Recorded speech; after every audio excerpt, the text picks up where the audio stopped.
अपन ज्यामिति के बारे में जानेंगे। अब देखिए, मैथमेटिक्स के अंदर ज्यामिति एक थ्योरेटिकल पार्ट है, जिससे चाहे कंपटीशन के स्टूडेंट हो, चाहे क्लासमेट स्टूडेंट हो, सब इस पार्ट से दूरी बनाते हैं, क्योंकि थ्योरेटिकल पार्ट है और थोड़ा सा थ्योरेटिकल पढ़ने में और समझने में तकलीफ होती है। तो आज इस पार्ट को अपन बहुत ही सरल तरीके से सीखेंगे। तो देखिए, अपन आज टॉपिक लेते हैं अपना जो मैथमेटिक्स के अंदर ज्यामिति पार्ट है, ज्यामिति। तो देखिए, ज्यामिति क्या है। तो ज्यामिति शब्द है, इसको अपन इंग्लिश में ज्योमेट्री बोलते हैं, GEOMETRY, ज्योमेट्री। ये दो शब्दों से मिलकर बना हुआ है। ज्योमेट्री शब्द है, ये दो शब्दों से मिलकर बना हुआ है। एक है यहाँ जियो, क्या है, GO। जो आप काम में ले रहे हो वो जियो नहीं है, ये जियो अलग है। और एक है मेट्रन, क्या है, मेट्रन। तो देखिए, जियो का अर्थ क्या है। जियो का अर्थ होता है, वैसे तो भू होता है इसका अर्थ, भू, या अपन पृथ्वी भी बोल सकते हैं, क्या, पृथ्वी, धरती। मेट्रन का अर्थ होता है मापन, यानी मापना। तो ज्यामिति की परिभाषा देखो क्या बनकर आई है कि यानी पृथ्वी का मापन या किसी धरातल का मापने का जो कार्य है वो ज्यामिति के अंदर आता है, ज्योमेट्री कहलाता है। ये एक यूनानी भाषा का वर्ड है। ज्यामिति शब्द यूनानी भाषा का है। कौन सी भाषा का है, यूनानी भाषा का। तो ऐसा भी पूछा जा सकता है। अब देखो, इसकी डेफिनेशन ये बन गई कि भू का मापन, पृथ्वी का मापन, भू प्लस मापन, ठीक है। तो ज्यामिति इस प्रकार से अपन इसके बारे में थोड़ा सा एक्सप्लेन की है। अब देखिए, भू का मापन करने के लिए चाहे अपने पास कोई भी समतल हो चाहे धरातल हो, हम किसी का भी मापन करते हैं तो मापने का कार्य अपन किसी लाइन के माध्यम से करते हैं। अब जैसे अपने पास ये बोर्ड है, तो ये बोर्ड है तो इसमें भी ये लाइन है। या फिर अपन कोई भी फर्नीचर बनाते हैं तो उसमें भी अपन एक लाइनिंग के तौर पर कार्य करते हैं। ये चौक है तो ये भी एक लाइन है। तो इस प्रकार से हर काम लाइन से होता है। तो आज अपन सबसे पहले लाइन के बारे में जानेंगे, यानी रेखाएं। तो अपना टॉपिक रहेगा रेखाएं। ज्यामिति के अंदर क्या जानेंगे अपन, रेखाएं। और इसके बाद में रहेगा कोण। तो रेखाएं और एक कोण, यानी लाइंस और एंगल। तो अपना रेखा के बारे में आज अपन अच्छी तरह से विस्तार से पढ़ेंगे। तो देखिए, रेखाएं, लाइंस, रेखाएं बहुत ही अच्छा टॉपिक है। लाइंस क्या होती है, तो सबसे पहले मैं आपसे एकदम छोटी छोटी बातें करूंगा। सबसे पहले आपके सामने एक यहाँ पर इस प्रकार से मैंने आकृति पुट किया है। तो आप बताओगे कि आकृति किसकी है। तो ये आकृति क्या कहलाएगी, इस आकृति को आप कहोगे बिंदु। क्या कहने वाले हो, बिंदु, पॉइंट से, पॉइंट्स कहोगे आप इसको। एक पॉइंट है, ठीक है। अब देखिए, एक पॉइंट से अपन एक अन्य पॉइंट बना लेते हैं। मैंने यहाँ पर एक पॉइंट और ले लिया, तो कितने पॉइंट हो गए आपके सामने, आपके सामने कितने पॉइंट हो गए, 2 पॉइंट्स। अब मैं कहूंगा कि दोनों पॉइंटों को मिला दीजिए। तो आप क्या करोगे, इस प्रकार से, यानी इसको कहते हैं डॉट पद्धति। डॉट डॉट से इस प्रकार से आप मिला दोगे। तो अब क्या आकृति बन गई। अब इस आकृति का नाम, पहले तो था पॉइंट ही था ओनली, पहले तो क्या था, पॉइंट ही था। लेकिन अब क्या बन गई ये, अब 2 पॉइंटों से एक इस प्रकार से लाइन अपन आगे भी खींच सकते हैं। तो ये जो आकृति है, ये आकृति अभी आपकी रेखा बन चुकी है। क्या, रेखा, जिसको अपन लाइन कहते हैं, लाइन। अब देखो, रेखा की परिभाषा क्या है कि दो बिंदु से गुजरने वाली, दो बिंदु से जानने वाली एक आकृति होती है, वो आकृति रेखा कहलाती है। इसकी लंबाई निश्चित होती है, लेकिन इसकी कोई मोटाई नहीं होती है ना इसकी कोई चौड़ाई होती है, ओनली लंबाई होती है, लंबाई रूप में चलती रहती है। अब देखो इसको अपन कैसे रिप्रेजेंट करते हैं।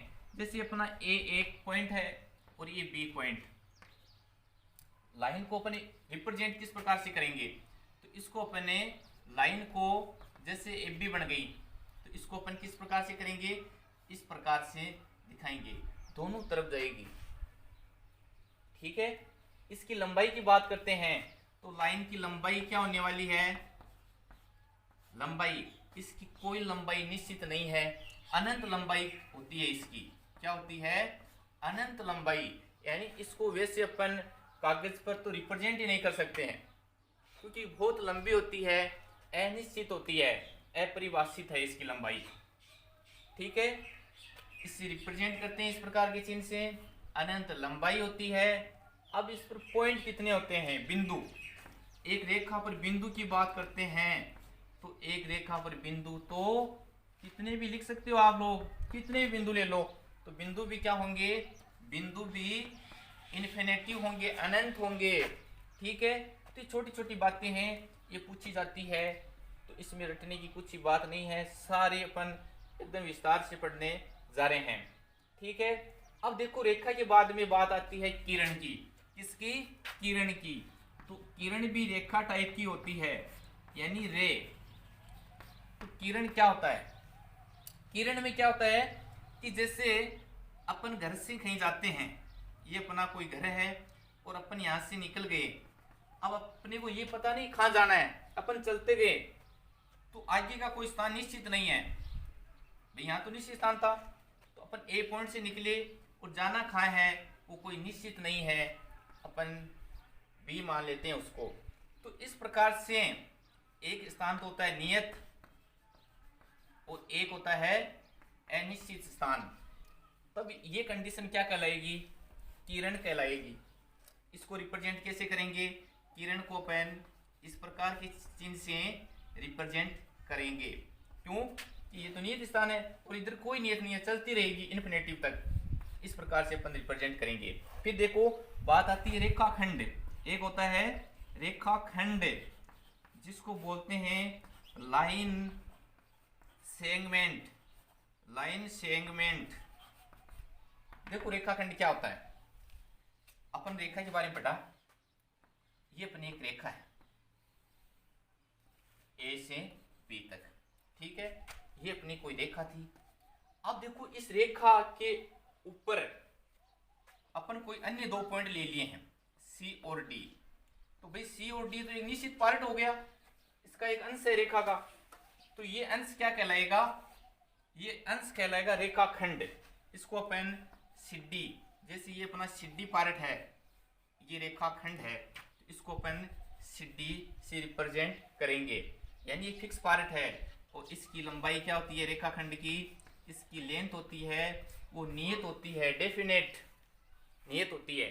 ओके, तो अपन रेखा के बारे में पढ़ा, किरण के बारे में, रेखाखंड के बारे में जानकारी ली।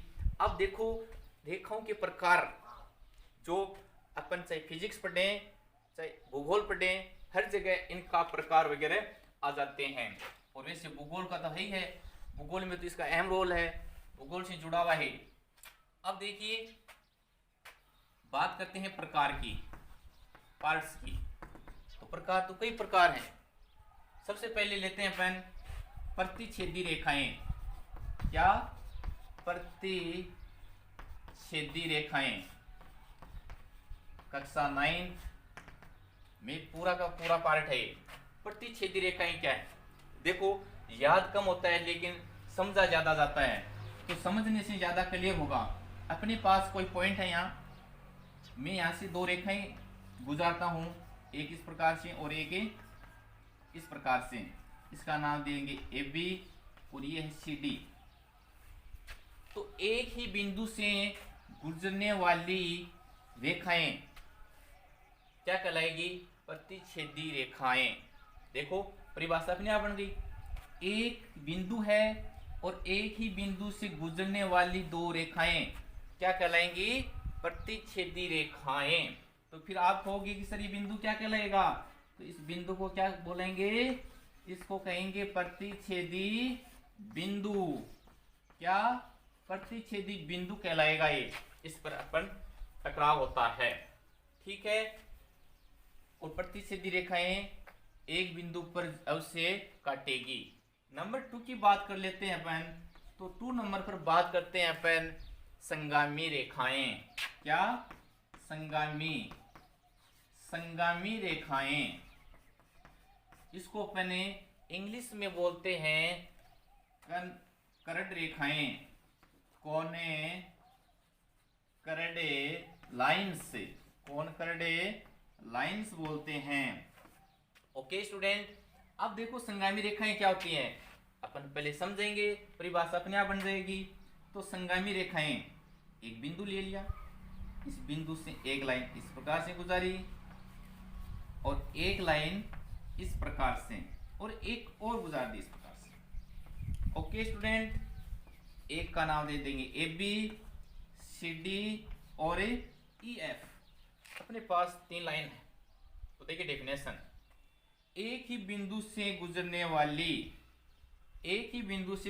वाली 2 या 2 से अधिक रेखाएं होती हैं। वो रेखाएं क्या कहलाती हैं? संगामी रेखाएं कहलाएगी, कॉन्कर्ड लाइंस कहलाती है, ठीक है।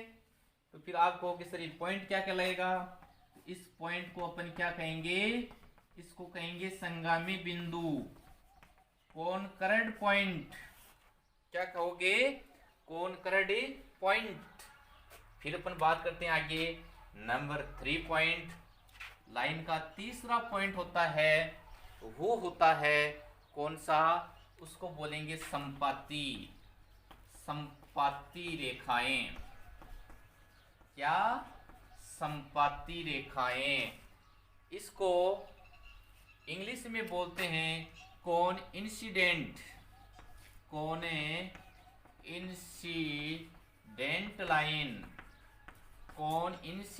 लाइन।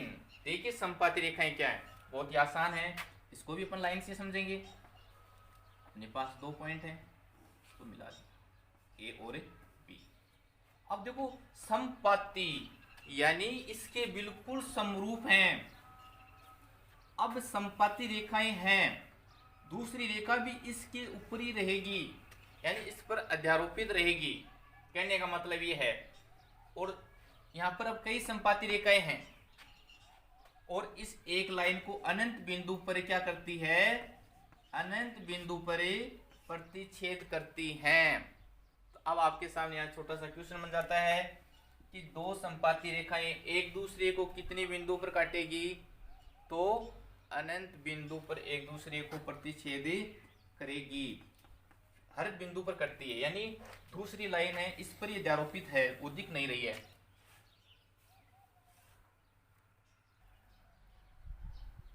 तो देखिए अब अपना अगली लाइन है जिसको अपन बोलते हैं समांतर रेखा या पैरेलल लाइंस। समांतर रेखा या पैरेलल लाइंस, तो नाम से पता लग रहा है, देखो समांतर। तो यहाँ पर बात कर लेते हैं समांतर शब्द की। तो समांतर नाम में छिपा हुआ है काम। सम प्लस अंतर क्या बन गया? समांतर। तो यहाँ पर संधि की बात करते हैं तो एक की ध्वनि आ रही है और यहाँ पर भी एक की ध्वनि आ रही है। ए प्लस ए बराबर क्या होता है? हिंदी की दृष्टि से आ होता है। और जहाँ दो समान स्वर आते हैं तो उनका क्या हो जाता है? दीर्घ हो जाता है। और इसमें कौन सी संधि है? दीर्घ स्वर संधि।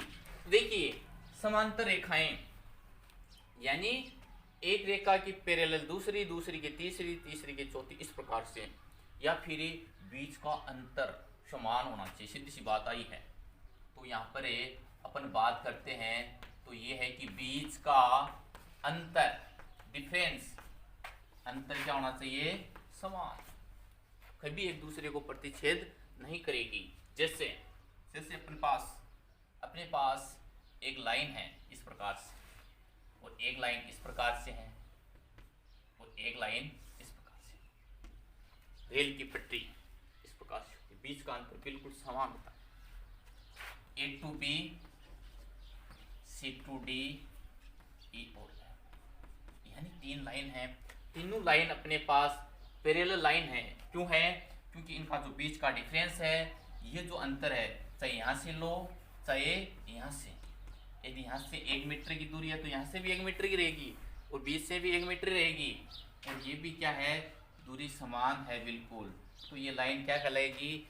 पैरेलल लाइन, यानी समांतर रेखाएं। इसको मैं इस प्रकार से लिख सकता हूँ कि जब ए बी समांतर है, या इसको एल दे सकते हैं अपन, इसको एम, इसको एन। तो यदि मैं लिख देता हूँ, यदि एल समांतर है, एल समांतर है किसके? एम के। देखो छात्रों, ये जो चिन्ह आया है ये समांतर का चिन्ह है, और अपन सभी चिन्हों की चर्चा करेंगे इसी वीडियो में।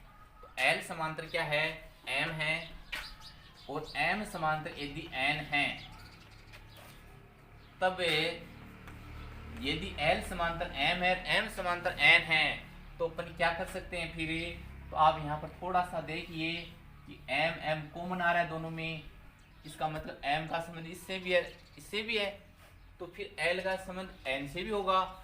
तो ऐसी कंडीशन में क्या होगा फिर? एल समांतर एन भी होगा। तो यानी पहली रेखा दूसरी के समांतर है, दूसरी तीसरी की है, तो पहली तीसरी के समांतर भी होगी। ओके, अब देखो थोड़ी थोड़ी बातें और करते हैं कोण की। यानी दो समांतर रेखाओं के मध्य जो एंगल बनता है वो कितने डिग्री का बनता है? तो दो समांतर रेखाओं के मध्य कोण बनता ही नहीं है, एक दूसरे को कहीं काटती नहीं है, तो कितने डिग्री का कोण दिखाएंगे? 0 डिग्री का। दो समांतर रेखाओं के मध्य 0 डिग्री का कोण बनता है। अब अगली बात देखो, यदि एक सरल रेखा के समांतर खींची गई सभी रेखाएं, एक सरल रेखा के समांतर खींची गई सभी रेखाएं एक दूसरे के क्या होगी? समांतर होगी। ये भी आपको ध्यान रखना है। ओके, अब देखो अगला पॉइंट, समांतर के बाद में अपना अगला पॉइंट की बात करते हैं अपन, तो वो आने वाला है कौन सा? वो आएगा तिर्यक रेखा। तिर्यक रेखा जिसको अपन बोलते हैं ट्रांसवर्सल लाइन। ट्रांसवर्सल लाइन तिर्यक, यानी तिर्यक नाम से पता लग रहा है तिरछी। क्या? तिरछी। याद कुछ भी नहीं करना है, शब्दों पर ध्यान दीजिए। अब देखो तिर्यक रेखा क्या होती है। अपने पास मैं कई प्रकार की लाइन लेता हूं, एक इस प्रकार से रेखा है अपने पास, ठीक है, एक अपन यहां इस प्रकार से लेते हैं, और एक अपन इस प्रकार से,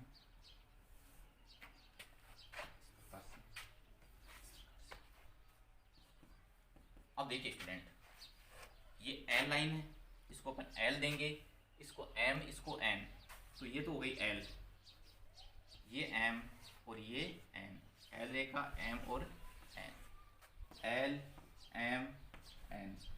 इसी प्रकार से इसको भी एल एम एन दे देंगे। ओके, अब देखिए तिर्यक रेखा की डेफिनेशन क्या बनकर आ रही है यहाँ पर। अब मैं पूछूंगा आपसे इनमें से कौन सी तिर्यक रेखा है, और तिर्यक रेखा की परिभाषा आप कैसे रिप्रेजेंट करोगे।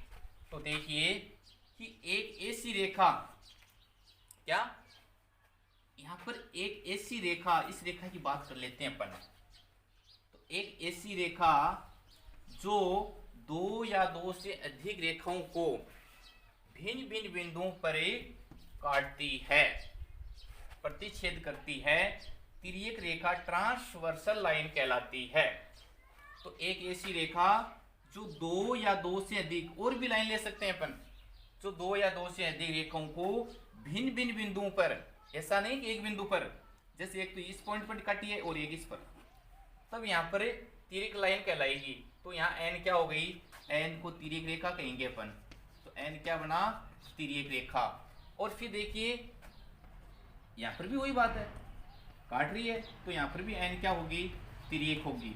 लेकिन बात करते हैं यहाँ पर यहाँ पर भी तो n काट रहा है, लेकिन भिन्न भिन्न पर नहीं काट रहा है, एक ही बिंदु पर काट रहा है। इसलिए ये जो रेखा है वो तिर्यक की रेखा नहीं है, क्योंकि ये तो तीनों की तीनों कौन सी रेखाएं हैं?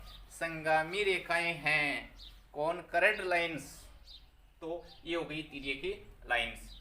अब एक लाइन और फटेंगे जो है अपने सामने, उस लाइन को अपन कहेंगे लंबवत रेखाएं। कौन सी रेखा? लंबवत। लंबवत परपेंडिकुलर लाइन। Perpendicular line. तो देखिए परपेंडिकुलर लाइन के बारे में भी अपन जानेंगे। जैसे अपने पास एक रेखा है इस प्रकार से, इस पर कोई दूसरी रेखा इस प्रकार से लंबवत है, या फिर अपने इस प्रकार से लाइन ले ली और यहाँ पर एक लाइन ये है और एक लाइन ये, तो यहाँ पर 90 डिग्री का एंगल बनेगा भाई। परपेंडिकुलर लंबवत वर्टिकल लाइन, जैसे धरातल के साथ एक पोल का जो एंगल होता है वो क्या कहलाएगा? परपेंडिकुलर कहलाएगा। परपेंडिकुलर टाइप में होता है, 90 डिग्री के एंगल पर होता है। तो एक ऐसी रेखा जिस पर एक दूसरी रेखा लंबवत होती है, क्या होती है? लंबवत। तो वो कितने डिग्री पर होगी? 90 डिग्री के। और उसके समांतर अन्य रेखा खींची जाए तो वो रेखाएं भी क्या होगी? लंबवत रेखा होगी, परपेंडिकुलर लाइनें होगी। ओके स्टूडेंट, इस प्रकार से अपन रेखाओं के बारे में जाना है। अब देखो अपने यहाँ बीच बीच में सिंबल्स आए हैं, कभी समांतर का चिन्ह आया है, कभी बराबर का, तो उसका भी अपन यहाँ अध्ययन करेंगे। तो देखिए यहाँ पर सिंबल की बात करते हैं। प्रतीक, सिंबल, एक चिन्ह होता है इस प्रकार से, बहुत काम लेते हैं अपन गणित में। इस चिन्ह को क्या बोलते हैं? एक चिन्ह इस प्रकार से होता है स्टूडेंट, ये तो आप सामान्य काम लेते रहते हो। एक इस प्रकार का भी होता है सर्पिलाकार, एक सर्पिलाकार होता है लेकिन नीचे एक और लगा होता है, और एक इस प्रकार से होता है, एक चिन्ह इस प्रकार से होता है, ऐसा भी होता है, ऐसा भी होता है, यूं भी होता है और यूं भी होता है। यानी कई सिंबल हैं। तो अपन नॉर्मल सिंबल लिए हैं, इनके बारे में थोड़ी सी जानकारी लेते हैं। तो देखिए ये चिन्ह है, ये चिन्ह किसका है? इसको बोलते हैं इसलिए। क्या? इसलिए। और बहुत काम में लेते हैं गणित में अपन। और नीचे एक पॉइंट आता है, इसको बोलते हैं चूंकि। स्टूडेंट क्या बोलते हैं? चूंकि। ये क्या है? ये बराबर के लिए। किसके लिए? बराबर के लिए। इसको बोलते हैं समरूप। किसके लिए? समरूपता के लिए। और ये है सर्वांग समता। क्या है? सर्वांग समता। ये दिखाता है एक त्रिभुज को। किसको? ट्रायंगल, त्रिभुज। ये वृत्त, इसका मतलब बड़ा, बड़ा के लिए आता है, और ये छोटा के लिए।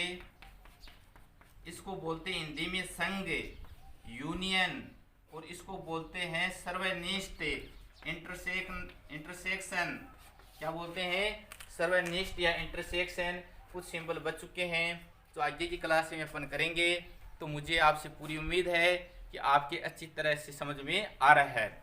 लेकिन सभी से रिक्वेस्ट है कि जो अपना चैनल है ये एक न्यू चैनल है, इसलिए इसको आप ज़्यादा से ज़्यादा अग्रसर करें। थैंक्स। जय हिंद, जय भारत।